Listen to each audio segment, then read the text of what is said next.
الرحمن الرحیم۔ ناظرین محترم، آج سے انشاءاللہ درس تفسیر خصوصاً 30ویں پارے کی اور سورہ نبا سے شروع کرنے کی سعادت حاصل کر رہا ہوں، اور انشاءاللہ یہ سلسلہ جاری و ساری رہے گا۔ مسلسل پورے قرآن کی تفسیر انشاءاللہ کرنا ہے۔ پہلے اس میں چونکہ چھوٹے سورے ہیں اور بڑی کافی معلومات ہے، اور خاص طور سے دستور زندگی کی بہت سی چیزیں اس میں موجود ہیں، لہٰذا ہم 30ویں پارے سے پہلا سورہ اس کا ہے سورہ نبا۔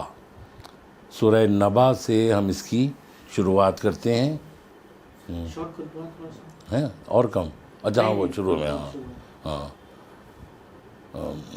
اعوذ باللہ من الشیطان اللعین الرجیم، بسم اللہ الرحمن الرحیم، نحمدہ ونصلی علی رسولہ الکریم وعلی آلہ الطیبین الطاہرین واللعنۃ علی اعدائہم اجمعین۔ بسم اللہ الرحمن الرحیم۔ عما یتساءلون عن النبأ العظیم الذی هم فیہ مختلفون۔ عزیزان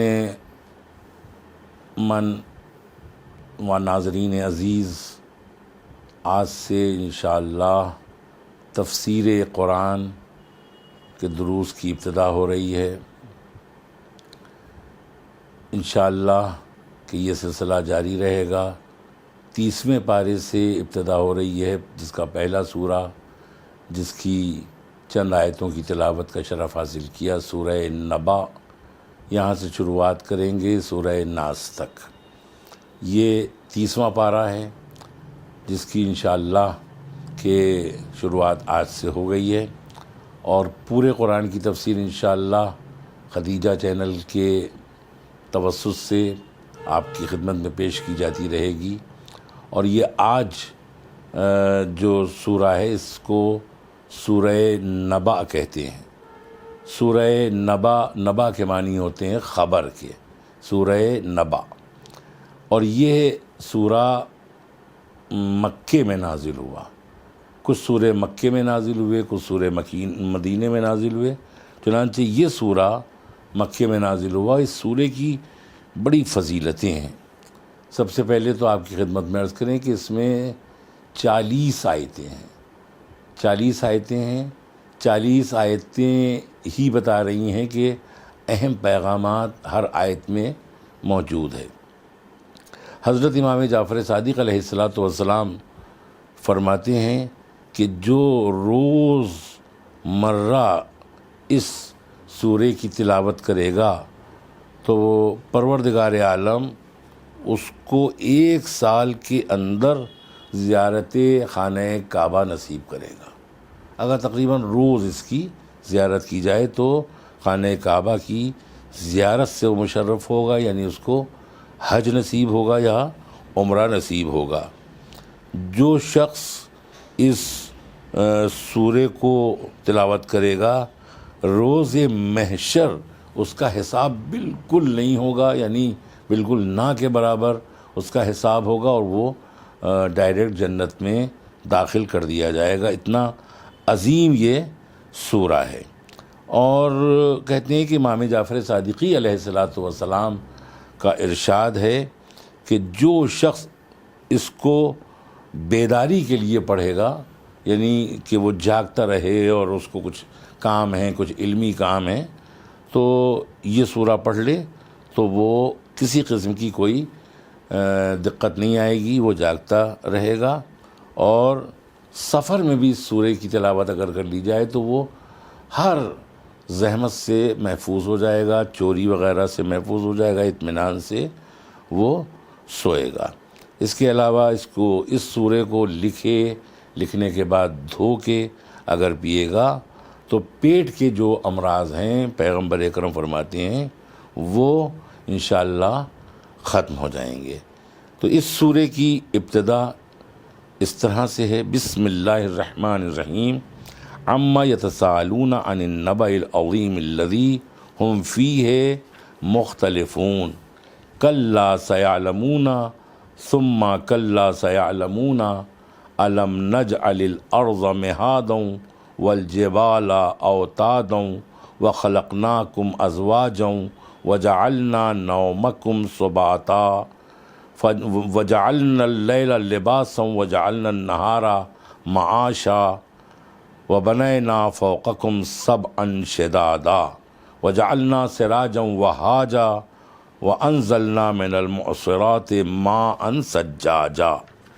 یہ چند آیتیں آپ کی خدمت میں پیش کی ہیں۔ اب اس کا ترجمہ اما یتساءلون، کہہ رہے ہیں کہ کس چیز کے متعلق سوال کیا جاتا ہے۔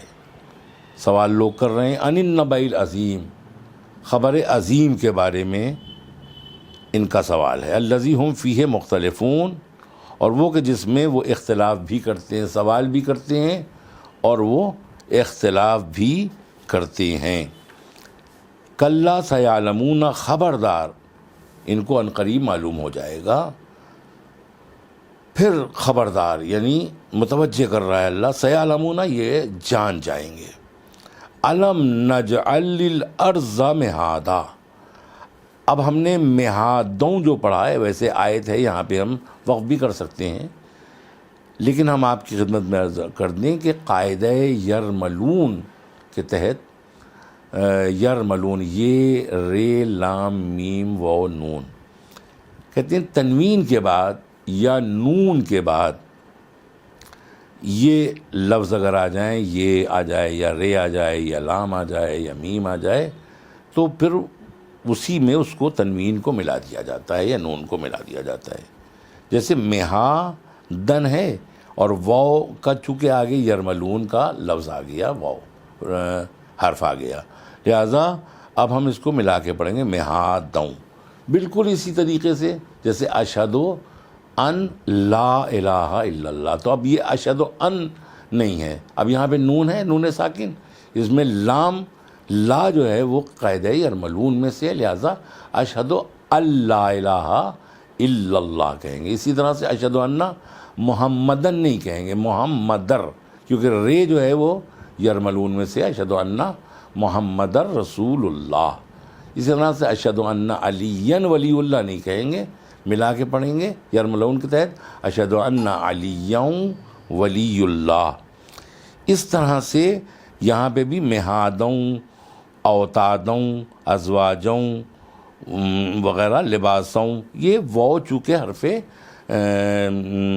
یرملون کا ہے، لہٰذا آپ اس بات کی طرف خاص طور سے متوجہ رہیں۔ پورے قرآن میں تقریباً ہر صفحے میں آپ کو کئی مرتبہ قاعدہ یرملون مل جائے گا، اور یہ خاص طور سے اذان میں خاص طور سے اس کا دھیان رکھنا ہے۔ کلا سیعلمون، یہ لوگ ان قریب جان جائیں گے، ضرور جان جائیں گے۔ الم نجعل الارض مہادا، اب اگر ہم یہاں پہ اس طرح سے کہیں کہ الم نجعل الارض مہادوں بھی پڑھ سکتے ہیں، مگر اب ہمیں یہاں پہ سمجھانا ہے چونکہ، لہذا یہاں پہ ہم وقف کر سکتے ہیں الم نجعل الارض مہادا، کہ ہم نے زمین کو بچھونا نہیں بنایا، عالم کیا نہیں بنایا، نجل یعنی ہم نے نہیں بنایا زمین کو بچھونا، فرش، والجبال اوتادا، اور پہاڑوں کو اس کی میخیں قرار نہیں دیا، کیونکہ زمین باقی نہیں رہ سکتی تھی کہ اگر اس میں مضبوطی پیدا نہ کی جائے، تو اس کے ذریعے سے اللہ نے جبال کے ذریعے سے، پہاڑوں کے ذریعے سے مضبوطی پیدا کی۔ وخلقناکم ازواجا، اور کیا تم لوگوں کو جوڑے جوڑے نہیں پیدا کیا گیا، مذکر اور مؤنث نہیں بنایا گیا۔ وجعلنا نومکم سباتا، اور ہم نے تمہاری جو نیند ہے وہ آرام کا ذریعہ قرار دیے کہ تم آرام سے سو سکو۔ وجعلنا اللیل لباسا، اور ہم نے رات کو تمہارے لیے لباس قرار دیا ہے۔ وجعلنا النہار معاشا، اور ہم نے تمہارے دن کو روزی کمانے کا ذریعہ قرار دیا ہے۔ اب یہیں پہ غور کرنے کی ضرورت ہے کہ اللہ نے، ایک تو یہ اللہ متوجہ کر رہا ہے کہ ہم نے یہ ساری چیزیں تمہارے لیے کی ہیں، مگر اب سوال یہ پیدا ہوتا ہے کہ یہ جو سوال کیا جا رہا ہے نبع عظیم کے بارے میں، تو یہ نبع عظیم کیا ہے، نبع عظیم کے بارے میں ہمارے ائمہ نے کیا فرمایا ہے۔ یوں تو اگر ہم عام تفسیر، کیونکہ ایک تفسیر عام ہوتی ہے اور ایک تفسیر خاص ہوتی ہے، کیونکہ ہمارے مولا کائنات حضرت علی علیہ السلام نے فرمایا ہے کہ ایک ہی لفظ ہوتا ہے، لیکن یہ کہ اس کے 70 معنی ہوتے ہیں، 70 باطن ہوتے ہیں۔ تو ایک تو اول معنی ہوتا ہے جو ظاہر بظاہر ہوتا ہے۔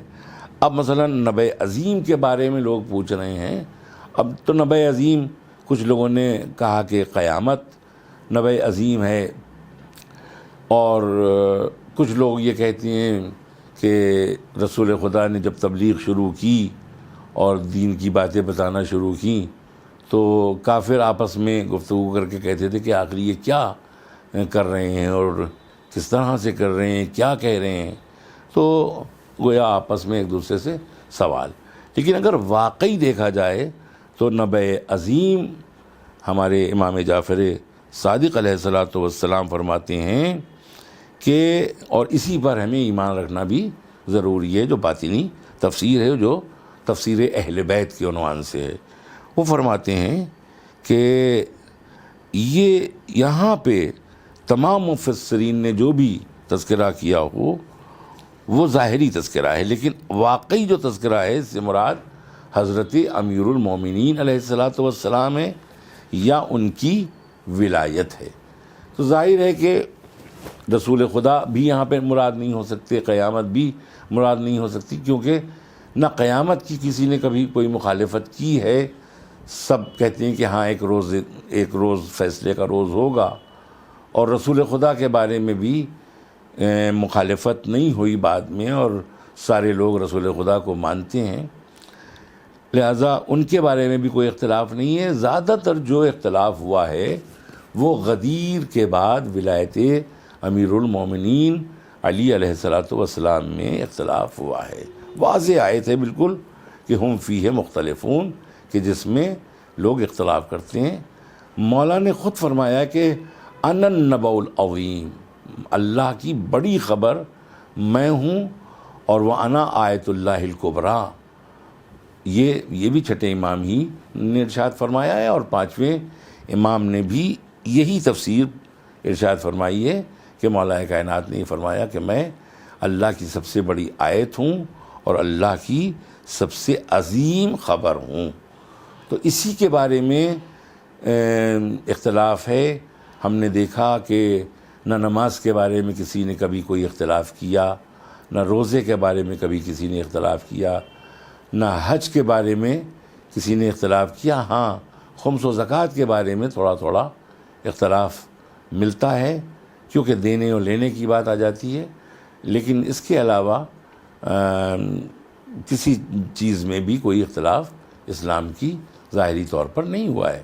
لیکن ولایت میں جتنا اختلاف ہوا ہے اتنا کسی چیز میں بھی اختلاف نہیں ہوا ہے، جبکہ اس کے جو راوی ہیں وہ تقریباً 1,20,000 راوی، یعنی جتنے حاجی تھے وہ تقریباً سبھی راوی بن گئے۔ سب کے سامنے پیغمبر اکرم نے حضرت علی علیہ السلام کی ولایت کا اعلان کیا، اور کجاووں کا ممبر بنا، لوگوں کو دوپہر میں روکا، انتہائی گرمی تھی شدید، ممبر پہ حضرت علی کو لے گئے اور ان کی ولایت کا اعلان کیا، فرمایا اللہ مولایا و انا مولا المومنین ومن کنت مولاہ فہذا علی المولا اللہم والی من والاہ وعاد من عاداہ وانصر من نصرہ واخذل من خذلہ۔ یہ فرمایا، اس کے بعد پھر لوگوں نے مبارکباد دی، پورا ایک خیمہ لگا، لال امامہ پہنایا مولا کائنات کو، حضرت رسول اکرم صلی اللہ علیہ وسلم نے، سب لوگوں نے جا کے بیعت کی، سب نے آپ کو اپنا مولا بنا لیا۔ لیکن اس کے باوجود جا کے مدینے جب پہنچے ہیں تو مدینے میں دھیرے دھیرے حضرت علی علیہ السلام کی مولائیت کا، ان کی ولایت کا انکار شروع کر دیا، اور اختلاف برپا کرنے لگے اس خبر عظیم کے بارے میں۔ خبر عظیم اس لیے بھی کہا جا سکتا ہے کیونکہ اللہ کی طرف سے خاص طور سے اس کا پیغام آیا تھا، یا ایھا رسول بلغ ما انزل الیک من ربک وان لم تفعل فما بلغت رسالتہ واللہ یعصمک من الناس، یعنی اے رسول وہ پہنچا دیجیے جو آپ تک پہنچایا جا چکا، اور اگر یہ نہیں پہنچایا تو آپ نے کار رسالت انجام نہیں دیا۔ اگر آپ کو کوئی خوف ہے تو اللہ آپ کو لوگوں کے شر سے محفوظ رکھے گا اور آپ کو لوگوں کے شر سے بچائے گا۔ لہٰذا اصل میں نبی عظیم مولا کائنات حضرت علی علیہ السلام ہے۔ رسالت مآب کے سلسلے میں کوئی اختلاف نہیں ہے۔ رسول خدا نے بھی فرمایا کہ علی ہی نبی عظیم ہیں، علی ہی صراط مستقیم ہیں، علی ہی آیت کبریٰ ہیں۔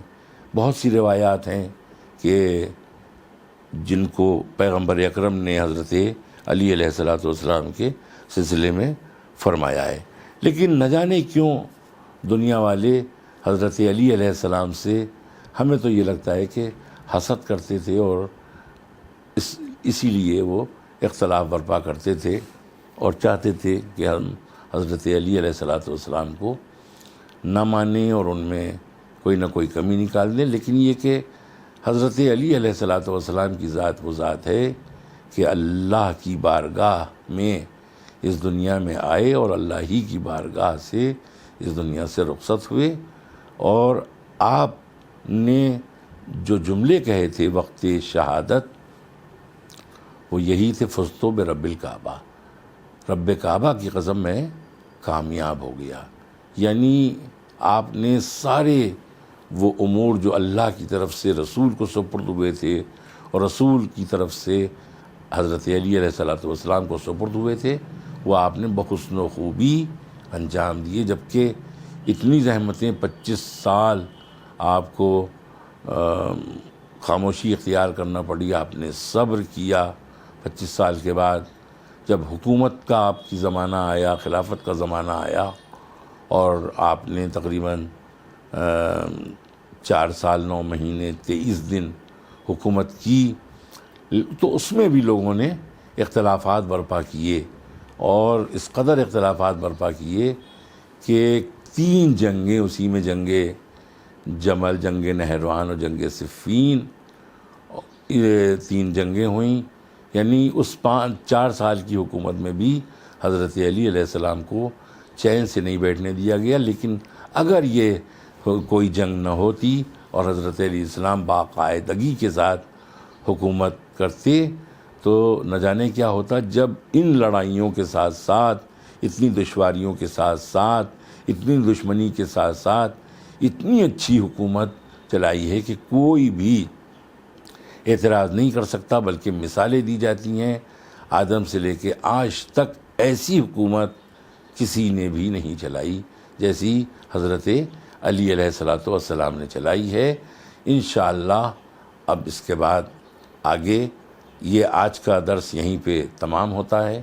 وآخر دعوانا ان الحمد للہ رب العالمین۔